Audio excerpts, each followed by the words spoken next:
గతంలో కురిసిన వర్షాలకు పంటలు మాత్రమే కాకుండా ఈవెన్ హైవేస్తో సహా, నేషనల్ హైవేస్తో సహా రోడ్లు, బ్రిడ్జిలు, రైల్వే ట్రాకులు కొట్టుకుపోవడమే కాకుండా వేల కిలోమీటర్ల రోడ్లు మూరడు లోతు గుంతలు పడి ఇవాళ ఎక్కడికక్కడ ప్రయాణాలకు ఇబ్బంది కలుగుతున్న సందర్భంలో మళ్ళీ ఈ తుఫాను వల్ల రైతులకు పంటలు ఇంటికొచ్చేదే దీపావళి పండుగ తర్వాత. ఒకవైపు కోత కోసిన వరి పంట, కోత కోసిన మొక్కజొన్న పంట రోడ్ల మీద మొత్తం మొలకలు వచ్చినాయి. తడిసి దగ్గరికి చేర్చి కుప్పలు పోసుకొని తార్పాలని కప్పితే ఆ వేడికి మొత్తం బూజు పట్టిపోయినాయి, అక్కరాకుండా పోయినాయి. కొట్టుకపోయిన పంట కొంత భాగం, తడిసి మొలకలు వచ్చిన పంట కొంత భాగం కుప్ప చేసుకొని తారిపాలు కప్పుకుంటే మొత్తం ఫంగస్ వచ్చిన పంట కొంత. ఇక పత్తి అయితే చెప్పనవి కాదు, మొత్తం చెట్ల మీదనే తడిసి ముద్దయి మొత్తం పచ్చగా మారిపోయింది. అది రాలిపోయింది, పచ్చగా మారిపోయింది, అక్కరా కూడా పోయింది. పంట నెల రోజులకో 2 నెలలకో వేసిన 2 నెలలకో 2 నెలలకు పోతేనేమో తక్కువ నష్టం ఉంటుంది. కానీ పూర్తి పెట్టుబడి పెట్టి నోటికాడికి వచ్చిన పంట, ఇలా మార్కెట్కి పోవాల్సిన పంట మొత్తం నీళ్ళ పాలైపోయింది. ఆంధ్ర ప్రాంతంలో అక్కడి ముఖ్యమంత్రి, అక్కడి యంత్రాంగం అంతా రైతులతో ఇంటరాక్ట్ అవుతూ ఉంటే, రైతుల పంట పొలాలను విడిచేసి ఓదార్స్తూ ఉంటే, ఇక్కడి ప్రభుత్వం మాత్రం నిమ్మకు నీరెత్తినట్టుగా ఉంది. ఉమ్మడి వరంగల్ జిల్లా, ఉమ్మడి కరీంనగర్ జిల్లా, ఉమ్మడి ఖమ్మం జిల్లా, ఇవాళ వికారాబాద్ లాంటి ప్రాంతాలలో, ఉమ్మడి మహబూబ్నగర్ జిల్లా ప్రాంతాల్లో లక్షల ఎకరాలు పంట మొత్తం నేలవాడిపోయింది, అక్కరా కూడా పోయింది. మనం చూసినాం, డీసీఎంలు కొట్టుకుపోయినాయి, కార్లు కొట్టుకుపోయినాయి, మనుషులు గల్లంతా అయిపోయినరు, రోడ్లు తెగిపోయినాయి, బ్రిడ్జిలు కొట్టుకుపోయినాయి. అంటే ఒక్క మాట చెప్పాలంటే అది భయానకమైన వాతావరణం. ఒక భీమదేవరపల్లి మండలంలో 41 సెంటీమీటర్ల వర్షపాతం అంటే ఇవాళ దాన్ని బట్టి ఎంత తీవ్రత ఉందో మనకు అర్థం కావాలి. క్లౌడ్ బస్ట్ కంటే ఎక్కువ. జనరల్ దీపావళి తర్వాత ఎప్పుడైనా తుఫాన్లు వస్తే మామూలు తుప్పురు పడిపోయేది తప్ప గింత విధ్వంసం మాత్రం ఎప్పుడు జరగలే. ఇలా వరంగల్ సగం పట్టణం 6 ఫీట్ల నీళ్ళల్లో ఉన్నది, 6 ఫీట్ల నీళ్ళలో ఉంది. మొత్తం వాగుల పక్క పంటున్నటువంటి పంట పొలాలు అటుపక్క ఇటుపక్క కిలోమీటర్ వరకు మొత్తం కోతకు గురైపోయినాయి. పంటలు ఏడుస్తున్నారు. అంటే ఊర్లల్లో పశువులు చనిపోయినప్పుడు కానీ, రాళ్ళవాన పడి పంటలు ధ్వంసమైనప్పుడు కానీ, ఇట్లాంటి పంటలు కళ్ళ ముందే మట్టిపాలవుతున్నప్పుడు కానీ, మనిషి చచ్చిపోతే ఎంత విషాదం ఉంటుందో ఇళ్ళల్లో, అలాంటి విషాదం ఇలా అనేక గ్రామాలలో ఉంది. నేను ఒకటే ముఖ్యమంత్రి గారిని డిమాండ్ చేస్తున్నా, మీరు తక్షణమే ఎన్ని ప్రాంతాలైతే నేను చెప్పినట్టుగా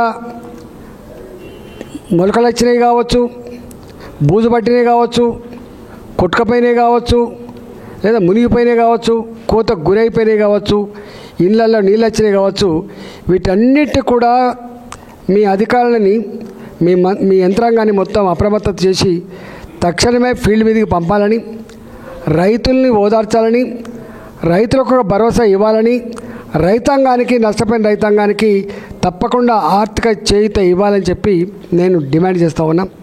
ఇవాళ మాకు అక్కడి నుంచి ఫోన్లు వస్తున్నాయి. ఎందుకంటే నేను ఉత్తర తెలంగాణకు సంబంధించినవాడు కాబట్టి నేను చూస్తూ వందల మంది ఫోన్లు చేసి ఏడుస్తున్నారు. బిడ్డ కళ్ళ ముందే పోయింది, బిడ్డ కళ్ళ ముందే మొత్తం మా నీళ్ళల్లో 6 ఫీట్ల నీళ్ళు వచ్చిన బిడ్డ, కట్టుబాటులో బయటకు వచ్చిన బిడ్డ అని చెప్తున్నారు. ఫ్రిడ్జ్లు కాలిపోయినాయి, టీవీలు కాలిపోయినాయి, ఇళ్ళల్లో మొత్తం పరుపులు పోయినాయి, వంట పాత్రలు నీళ్ళలో కొట్టుకపోయినాయి బిడ్డ అని చెప్తున్నప్పుడు నిజంగా హృదయ విదారకంగా ఉంది. ఇంత హృదయ విదారకమైన, ఇంత గంభీరమైన పరిస్థితులలో అన్ని పార్టీల నాయకులు ఇక్కడ జూబ్లీహిల్స్ ఎలక్షన్ అనేది పక్కకు పెట్టి ఇవాళ ప్రజలను ఆదుకోవాలి, రైతాంగాన్ని ఆదుకోవాలని చెప్పి నేను డిమాండ్ చేస్తున్నాం. రెండవ ముఖ్యమైన అంశం ఏంటంటే, మేము చూస్తున్నాం ఆనాటి ప్రభుత్వం బీఆర్ఎస్ ప్రభుత్వం 2 సంవత్సరాల కాలం పాటు ఫీ రియంబర్స్మెంట్ చేయలే. వీళ్ళు వచ్చినాక మళ్ళీ 2 సంవత్సరాలు అయింది. కొద్ది రోజులేమో వాళ్ళు బాకీ పెట్టింది మేము ఎట్లా తీరుస్తామని చెప్పి సన్నాయి నొక్కులు నొక్కిండ్రు. ఇవాళనేమో మొత్తం 4 సంవత్సరాల బకాయి. దాదాపు పేద పిల్లలకు ఉన్నత విద్య అభ్యసించేటువంటి కెపాసిటీ లేకపోతే తల్లిదండ్రులకు భారం కావద్దని చెప్పి ఏ స్కీమ్ అయితే వచ్చిందో, జూనియర్ కాలేజీలు కావచ్చు, డిగ్రీ కాలేజీలు కావచ్చు, ప్రొఫెషనల్ కాలేజ్ కావచ్చు, ఇలా 10,000 కోట్ల రూపాయలు 10,000 కోట్ల రూపాయల బకాయి ఇలా పడుతుంది.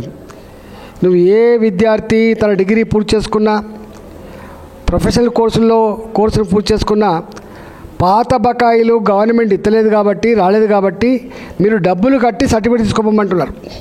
వాళ్ళకైనా ఉద్యోగం వచ్చినా పోని పరిస్థితి, పై చదువులకు పోని పరిస్థితి, విదేశాలకు పోని పరిస్థితి. ఒక్క మాట చెప్పాలంటే అప్పు పుట్టేవాళ్ళు, డబ్బు కట్టే స్తోమత ఉన్న వాళ్ళు తీసుకుపోతుంది తప్ప నిజమైన పేదవాళ్ళకు మాత్రం సర్టిఫికేట్ రావట్లేదు. అనేక సార్లు మొరబెట్టుకున్నాం. పార్టీలుగా, విద్యార్థులుగా, కాలేజీల యజమాన్యాలుగా, స్కూల్ యజమాన్యాలుగా వాళ్ళు విజ్ఞప్తి చేశారు. నేను కూడా గతంలో అనేకసార్లు విజ్ఞప్తి చేసినాం. ఇలా గవర్నమెంట్ స్కూళ్ళల్లో చదివే విద్యార్థులకు కూడా డైట్ ఛార్జీలు ఇవ్వకపోవడం వల్ల ఇవాళ హాస్టల్ బంద్ చేసే పరిస్థితి వచ్చింది, రెసిడెన్షియల్ స్కూల్ బంద్ చేసుకునే పరిస్థితి వచ్చింది. ఇంత దిక్కుమాలిన పరిస్థితి ఎట్లా అని చెప్పి మేము అన్నాం. ఇవాళ ఇన్ని భూములు అమ్ముతున్నారు హైదరాబాద్లో, 177 కోట్లకు ఒక ఎకరం చొప్పున అని చెప్పి 1,000 కోట్ల రూపాయలు వస్తున్నాయి. 1,000 కోట్ల రూపాయలు పెద్ద పెద్ద కాంట్రాక్టర్లకు బిల్లులు చెల్లించడానికి పోతున్నాయి తప్ప పిల్లలు చదువుకునడానికి మాత్రం ఫీజు రియంబర్స్మెంట్కి పనికొస్తలేవు. యాజమాన్యాలు వాళ్ళు సమ్మెకు నోటీసులు ఇస్తే 600 కోట్లు ఇస్తా అని చెప్పి, అంటే 10,000 కోట్లలో 600 కోట్లు ఇస్తా అని చెప్పి 200 కోట్ల రూపాయలు ఇచ్చి చేతులు దులుపుకున్నది. ఇవాళ మళ్ళీ నోటీసు వాళ్ళు ఇచ్చి సమ్మె చేస్తా అంటే వాళ్ళకు అండగా సంఘాలు ముందుకు వస్తూ ఉంటే ఇవాళ ఈ కాలేజీల మీద విజిలెన్స్ దాడులని, లేకపోతే ఇతరత్ర డిపార్ట్మెంట్ దాడులని చేసి ఈ కాలేజీలో విద్యార్థులు లేరు, వాళ్ళు దొంగలక చిత్రీకరించే ప్రయత్నం చేస్తున్నారు. వాళ్ళకు రావాల్సిన బకాయిలు చెల్లించి ఆ కాలేజీలని, ఆ స్కూళ్ళని మంచిగా నడిపే బదులుగా ఇవాళ వాళ్ళు దొంగలక చిత్రీకరించే ప్రయత్నం చేస్తున్నారు. ఇది ఎప్పుడు మంచిది కాదు, గుర్తుపెట్టుకోండి.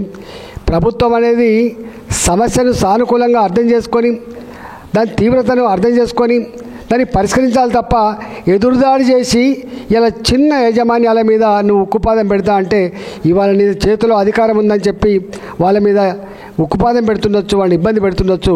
కానీ ఇవన్నీ కూడా తెలంగాణ సమాజంలో కాలేజీల యాజమాన్యాలు లేవు.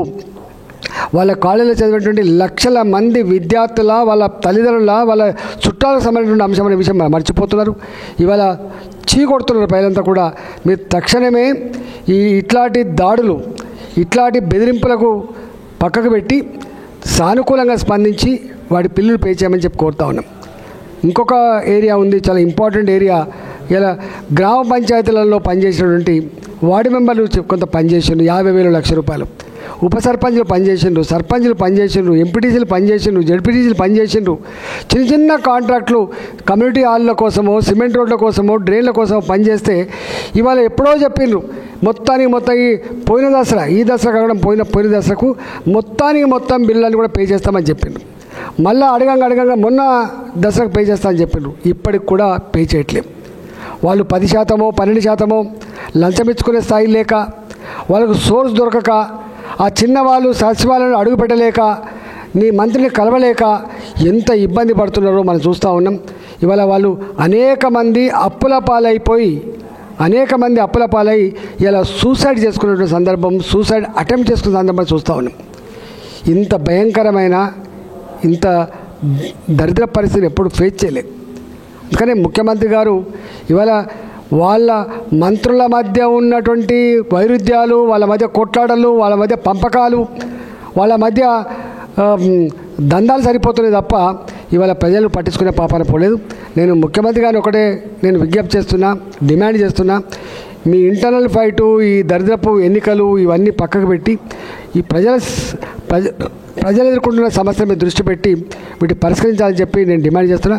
లేకపోతే వాళ్ళు మీ మీద తిరుగుబాటు చేయకపోవచ్చు, మిమ్మల్ని ఇప్పుడు ఇబ్బంది పెట్టకపోవచ్చు, కానీ సందర్భం వచ్చినప్పుడు మాత్రం కర్ర కాల్చి వాత పెడతారు.